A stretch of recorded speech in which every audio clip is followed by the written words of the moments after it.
যোৱা বছৰৰ পৰা আমি এটা নতুনকৈ এটা ছিষ্টেম কৰিছোঁ। আগতে আমাৰ মানে সোমোৱা আৰু ওলোৱা এটা ৰাস্তাই আছিল। এই বস্তুটোৱে আমাৰ অলপ সমস্যা হৈ আছিল।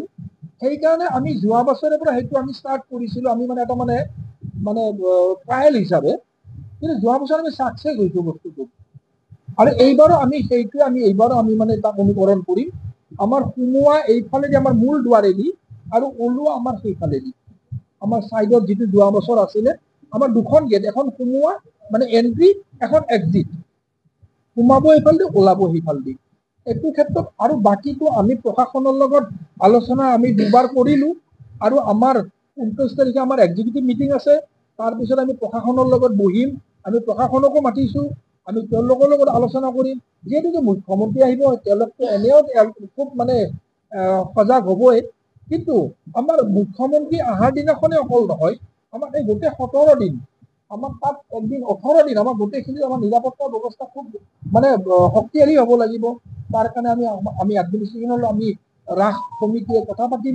অলৰেডি দুবাৰ পাতিলোঁ আৰু আমি দুবাৰ তিনিবাৰ পাতিম। গতিকে আমি কোনো কাৰণতে যাতে আমাৰ মানে নিৰাপত্তা বজাই থাকে, বজাই ৰাখিব পাৰোঁ, তাৰ কাৰণে আমি য'ত পৰা নাছিল চেষ্টা কৰি আছোঁ, কৰি থাকিম। বাজেটটো বহুত হ'ল, কাৰণ কিয় আমি মানে চব ক্ষেত্ৰতে সোণালী জয়ন্তীৰ কাৰণে অলপ মানে বেছি অলপ মানে আকৰ্ষণীয় কৰিব লগা বাধ্য হৈছোঁ। যাৰ ফলত আমাৰ মানে বাজেট আগতে যিমান আছিল, যদিও দুগুণ হোৱা নাই, কিন্তু আপোনাৰ 1.5 গুণ বেছি হ'ব বাজেট। আমাৰ যোৱা বছৰ আপোনাৰ মোটামুটি 60 লাখ মান বাজেট আছিলে। এইবাৰ আমাৰ মোটামুটি 90 লাখ 92 লাখ এনেকুৱা আমাৰ এইবাৰ বাজেট হ'ব।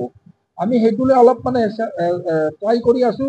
পইচা কালেকশ্যনৰ কাৰণে বিভিন্ন মানুহক আমি কৈছোঁ, বিভিন্ন জেগাত গৈছোঁ, কেনেকৈ পাৰোঁ আমি চেষ্টা কৰি আছোঁ। আৰু আমাৰ এইবাৰ আমি সোণালী জয়ন্তী হিচাপে আমাৰ এইবাৰ আমি এটা সাংস্কৃতিক শোভাযাত্ৰাৰ আয়োজন কৰিছোঁ। সেই আয়োজন আমাৰ শোভাযাত্ৰাটো 6 নৱেম্বৰৰ দিনা আমি কৰিব ওলাইছোঁ। আমাৰ 4 তাৰিখে আমাৰ শুভাৰম্ভ হ'ব। 6 নৱেম্বৰৰ দিনৰ 11টা বজাত আমাৰ এই সাংস্কৃতিক শোভাযাত্ৰাটো আমি মানে যাত্ৰা কৰিম। আৰু সেইটোত আমি আমাৰ এখন সুকীয়া এখন আমি কমিটি বনাই দিছোঁ। আৰু তেওঁলোকে গোটেইখিনি দায়িত্ব লৈছে, আৰু তেওঁলোকে যথেষ্ট মানে এক্টিভলি এই কামটোত লাগি আছে। বিভিন্ন অনুষ্ঠান প্ৰতিষ্ঠানৰ লগত তেওঁলোকে কথা পাতিছে, যোগাযোগ কৰিছে। আমি ভাবোঁ সেইটো খুব অনুষ্ঠানটো আমাৰ খুব ভাল হ'ব। আৰু বাকী তাৰ কাৰণে আমাক কিছুমান এই দীপলিনা ডেকা বুলি এগৰাকী আছে গায়িকা, তেওঁকো মাতা হৈছে আমাৰ সেইদিনা শোভাযাত্ৰাত। তাৰপিছত আমাৰ এই সত্ৰাধিকাৰ অমৰেন্দ্ৰ অপূৰ্ব অধিকাৰী, তেখেত খুব নাম আছে তেওঁৰ, গতিকে তেওঁকো মাতিছোঁ আমি। আৰু বাকী তেনেকৈ আমি কিছুমান আকৌ আমাৰ স্থানীয় মানে যিবিলাক মানে সন্মানীয় ব্যক্তি, তেওঁলোকক মাতিছোঁ। আৰু আমাৰ 20 তাৰিখে 20 নৱেম্বৰত আমাৰ সেইদিনা আগ্ৰামা মহিলাৰী আহিম বুলি আমাক কথা দিছে। সেইদিনা আমাৰ একচুৱেলি আমাৰ মুকলি সভা, আৰু মুকলি সভাৰ মুখ্য অতিথি আগ্ৰামা মহিলাৰীক আমি নিমন্ত্ৰণ কৰিছোঁ। তেখেতে আমাক আহিম বুলি ইয়াত মানে আমাক কথা দিছে। গতিকে এইখিনি আমাৰ এইবাৰ অগ্ৰগতি, আমাৰ ৰাসৰ প্ৰস্তুতি। ইয়াৰ মাজত যদি আপোনালোকে কিবা সুধিব পাৰে হ'ব। আৰু পিছদিনা আমাৰ 5 তাৰিখে আপোনালোকক ক'লো, মুখ্যমন্ত্ৰীয়ে মন্দিৰৰ দুৱাৰ উদ্ঘাটন কৰিব।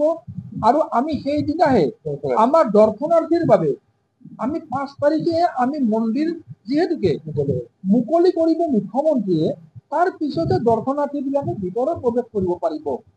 কিন্তু আমি যদিও 4 তাৰিখে আমাৰ ৰাসৰ মূল দুৱাৰ উদ্ঘাটন কৰিম, কিন্তু মন্দিৰৰ দুৱাৰ উদ্ঘাটন নহয়। 5 তাৰিখে মন্দিৰৰ দুৱাৰ উদ্ঘাটন হ'ব, আৰু দৰ্শনাৰ্থী ভক্তসকলে 5 তাৰিখেহে ভগৱানক দৰ্শন কৰিব পাৰিব। এইটো কথা আপোনালোকক কৈ থৈ দিলোঁ দেই, কাৰণ কিয় বহুতে ভাবিব 4 তাৰিখে আমাৰ যিহেতুকে ৰাসৰ মূল দুৱাৰ উদ্ঘাটন হ'ব, ভক্তসকলে আহিব, তাত আমি মানে চাকি এগছি জ্বলাম, কিন্তু ভিতৰত প্ৰৱেশ নহ'ব। কাৰণ যিহেতুকে সেইটো আমাৰ মানে নিয়ম অনুযায়ী মুকলি নহয়।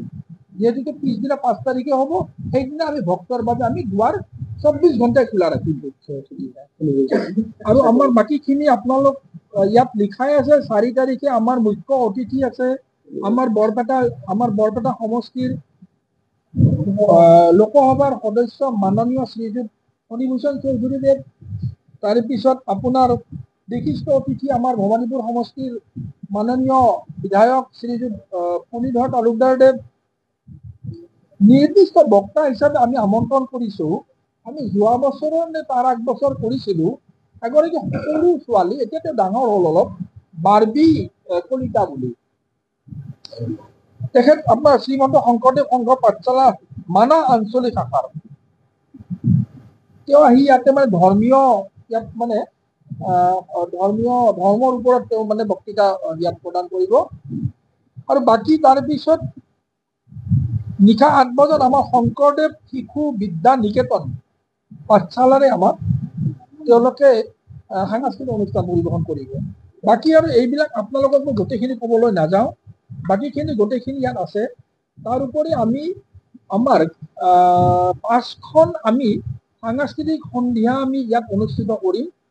সেই 5খনত আমি অসমৰ মানে বিভিন্ন আমি খ্যাত শিল্পীক আমি আমন্ত্ৰণ কৰিছোঁ।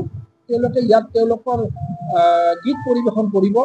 তাৰে ভিতৰত আপোনালোকে জানে মৌচুমী চহৰীয়া, তেখেতটো খুব ভাল ভূপেন হাজৰিকাৰ ওপৰত গান গায়, যিহেতুকে আমাৰ সুধাকণ্ঠ ভূপেন হাজৰিকাৰ জন্ম শতবাৰ্ষিকী। গতিকে সেইকাৰণে আমি আমাৰ এইবাৰ ৰাসত আমাৰ সুধাকণ্ঠ ভূপেন হাজৰিকা আৰু আমাৰ প্ৰাণৰ শিল্পী আমাৰ হাৰ্টথ্ৰব জুবিন গাৰ্গ, এই দুটাৰ ওপৰত আমি ৰাসত সবচে বেছি আমি কনচেনট্ৰেট কৰিম, ফ'কাছ কৰিম। তেওঁলোকক আমি এক্সপ'জ সবচে বেছি কৰিম আমাৰ ৰাসত। আৰু সেই হেতুকে আমি ভূপেন হাজৰিকা সংগীত প্ৰতিযোগিতা হ'ব, ভূপেন হাজৰিকাৰ ওপৰত সাংস্কৃতিক সন্ধিয়া হ'ব, জুবিন গাৰ্গৰ ওপৰত সংগীত প্ৰতিযোগিতা হ'ব, এদিন জুবিন গাৰ্গৰ ওপৰত সম্পূৰ্ণ জুবিন সন্ধিয়া আৰম্ভ চলিব ইয়াতে।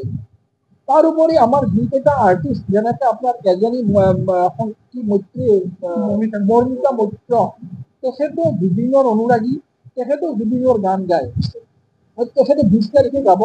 আৰু তাতকৈ ডাঙৰ কথা হৈছে কি, জুবিনৰ যিজন একদম মানে প্ৰাথমিক অৱস্থাত জুবিনৰ যিজন সংগী আছিলে মানস ৰবীন, আমি মানস ৰবীনকো আমি ইয়াতে তেওঁৰ মানে গীত পৰিৱেশন কৰাৰ কাৰণে আমন্ত্ৰিত কৰিছোঁ।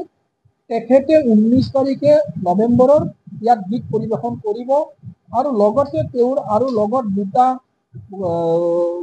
মানে মেল কণ্ঠশিল্পী আৰু এটা মানে লেডিজ কণ্ঠশিল্পী এই লগত আহিব। সববিলাকে কিন্তু জুবিন গাৰ্গৰ ওপৰতে গান। যিকোনো খবৰৰ বাবে যোগাযোগ কৰক 7099017330 লগতে 7099017110 নম্বৰত।